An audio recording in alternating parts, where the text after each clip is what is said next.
안녕하세요. 사랑하는 성도님, 영혼의 샘물 은혜의 자리에 오심을 축복합니다. 평화의 주님이 우리와 함께 하십니다. 우리와 함께 하시는 주님을 찬양합니다. 기도합시다. 주님, 감사합니다. 오늘도 주님의 말씀을 사모하며 주님의 말씀 앞에 섭니다. 이 시간도 성령님께서 저의 마음을 인도하시고 열어주시고 또 말씀의 깊은 은혜의 길로 인도하여 주시옵소서. 하루하루 살면서 주님의 말씀 붙잡고 승리하며 주님의 말씀 안에서 평안하며 주님의 약속의 말씀 바라보며 담대히 나아갈 수 있도록 성령님께서 저희를 이끄시고 인도하여 주시옵소서. 이 시간도 말씀을 읽을 때 저희가 말씀의 깊은 생명과 진리의 길로 나아가도록 함께하여 주옵소서. 예수님 이름으로 기도합니다. 아멘. 오늘 말씀은 빌립보서 4장 1절에서 9절입니다. 그러므로 나의 사랑하고 사모하는 형제들, 나의 기쁨이요 면류가 아닌 사랑하는 자들아, 이와 같이 주 안에서 서라. 내가 유오디아를 권하고 순두개를 권하노니 주 안에서 같은 마음을 품으라. 또 참으로 나와 멍에를 같이 한 네게 구하노니 복음에 나와 함께 힘쓰던 저 여인들을 돕고 또한 글레멘도와 그 외에 나의 동역자들을 도우라. 그 이름들이 생명책에 있느니라. 주 안에서 항상 기뻐하라. 내가 다시 말하노니 기뻐하라. 너희 관용을 모든 사람에게 알게 하라. 주께서 가까우시니라. 아무것도 염려하지 말고 다만 모든 일에 기도와 간구로 너희 구할 것을 감사함으로 하나님께 아뢰라. 그리하면 모든 지각에 뛰어난 하나님의 평강이 그리스도 예수 안에서 너희 마음과 생각을 지키시리라. 끝으로 형제들아, 무엇에든지 참되며 무엇에든지 경건하며 무엇에든지 옳으며 무엇에든지 정결하며 무엇에든지 사랑받을 만하며 무엇에든지 칭찬받을 만하며 무슨 덕이 있든지 무슨 기림이 있든지 이것들을 생각하라. 너희는 내게 배우고 받고 듣고 본 바를 행하라. 그리하면 평강의 하나님이 너희와 함께 계시리라. 아멘. 빌립보 교회는 사도 바울에게 아주 특별한 교회였습니다. 오늘 본문 4장 1절은 나의 사랑하고 사모하는 형제들, 나의 기쁨이요 면류가 아닌 사랑하는 자들아. 정말 이 빌립보 교회 성도들을 이렇게 부르고 있습니다. 실제로 이와 같이 부른 교회는 빌립보 교회와 데살로니가 교회 두 교회밖에는 없습니다. 그만큼 빌립보 교회는 바울에게 너무나도 사랑하고 또 가깝고 정말 모든 것을 함께하는 그러한 교회였던 것이죠. 바울의 애정이 깊이 담긴 교회가 바로 빌립보 교회였습니다. 아주 깊고 친밀한 사랑의 관계가 맺어졌던 교회입니다. 이제 그들을 부르면서 내가 사랑하고 사모하고 내 기쁨이고 면류가 아닌 사랑하는 자들아 라고 그들을 부르면서 이와 같이 주 안에 서라 라고 말합니다.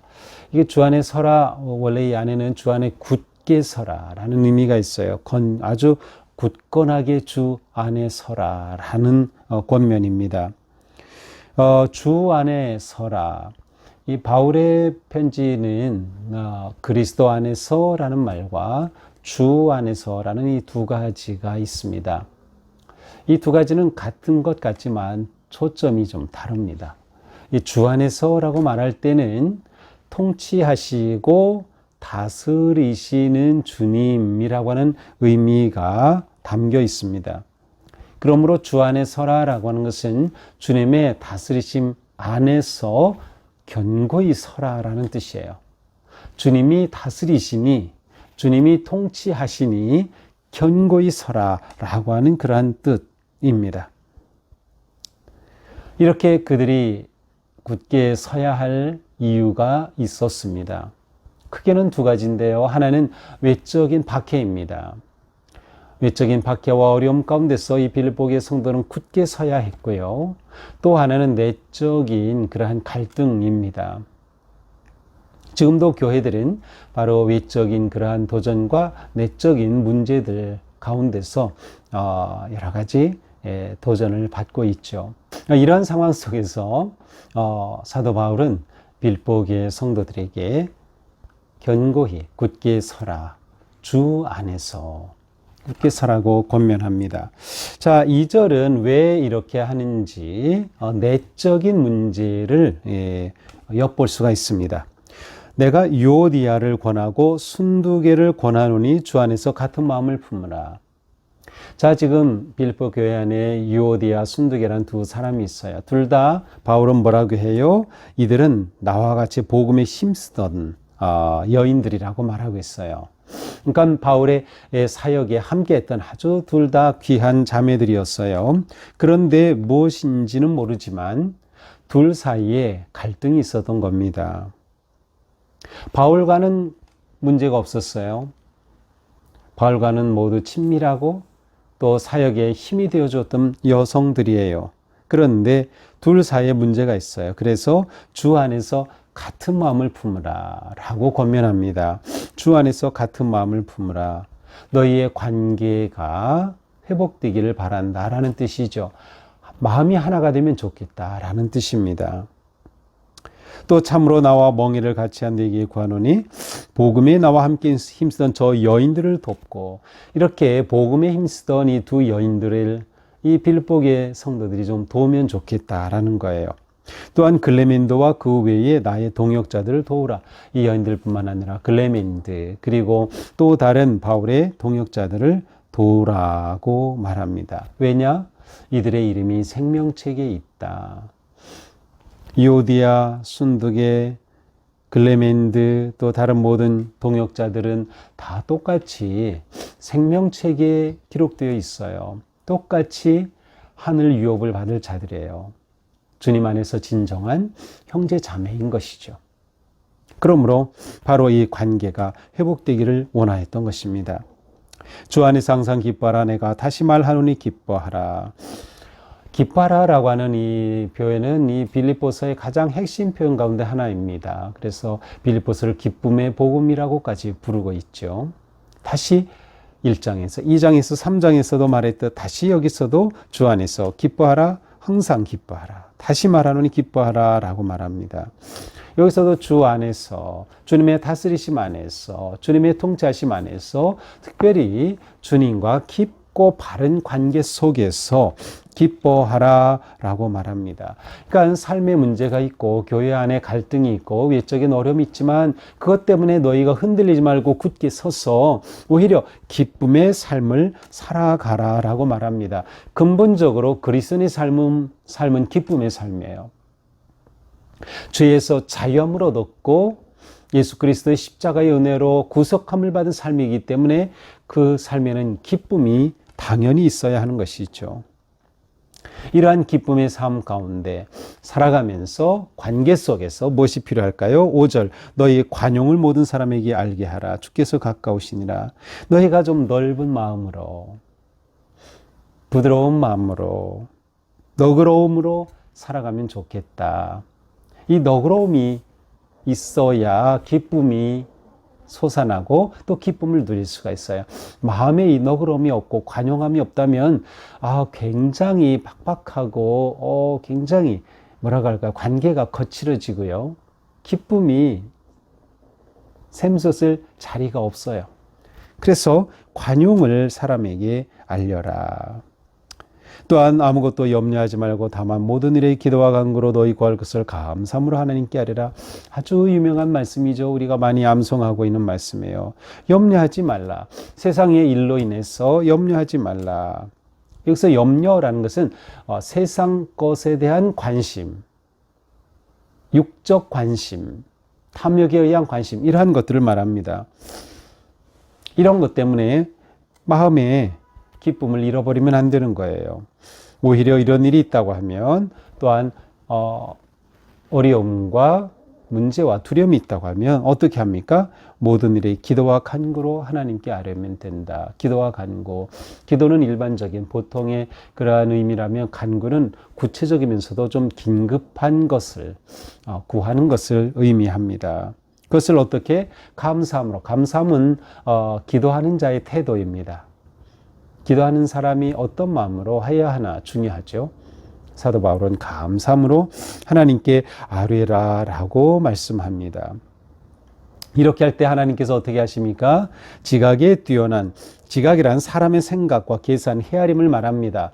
이것을 뛰어넘은 그러한 하나님의 평강이 그리스도 예수 안에서 너희 마음과 생각을 지켜주실 것이다. 하늘의 평화, 참 평화가 바로 기도하며 감사하는 자에게 다가온다라고 하는 것이죠. 이때 하나님께서 우리의 마음과 생각을 지켜주신다는 겁니다. 우리의 생각이 중요해요. 우리의 마음이 아주 중요합니다. 우리가 어떤 생각을 하느냐가 우리 인생이 돼요. 따라서 우리의 생각을 하나님께서 지켜주시고 우리가 바르고 거룩한 생각을 하는 것이 너무도 중요한 것입니다. 내가 무엇을 생각할지를 선택해야 되는 거예요. 그냥 생각나는 대로 생각하면 안 돼요. 그냥 눈에 보이는 대로 살아가면 안 돼요. 우리는 생각하며 살아가야 하는 것이죠. 자, 끝으로 형제들아, 무엇에든 참되고 경건하고 옳고 정결하고 사랑받을 만한 또 칭찬받을 만한 무슨 덕이 있든지 기름이 있든지 이것들을 생각하라. 자, 앞에서 너희 마음과 생각을 지켜주실 것이다 라고 말씀한 후에 생각해야 될 것이 무엇인가를 말하고 있어요. 생각이 중요하기 때문에 무엇을 생각하느냐가 우리의 삶을 만들어가기 때문에 그래요. 생각하지 않고 살면 멋대로 사는 대로 내 삶이 그려져요. 또한 사는 대로 생각하게 돼요. 그렇게 되면 안 돼요. 우리는 바른 생각, 거룩한 생각을 가지고 우리 삶을 만들어가야 하는 것이죠. 그런데 어떤 것이에요? 여기에 참된 것, 옳은 것, 경건한 것, 정결한 것, 사랑받을 만한, 칭찬받을 만한 이러한 좋은 것들, 거룩한 것들을 생각하라. 이런 것들을 생각하라. 너희는 내게 배우고 받고 듣고 본 바를 행하라. 그리하면 평강의 하나님이 너희와 함께 하시리라. 자, 여기서는 듣고 본 바를 행하라. 앞에서는 생각하라. 행하라. 이것이 우리 그리스도인의 삶의 아주 핵심이죠.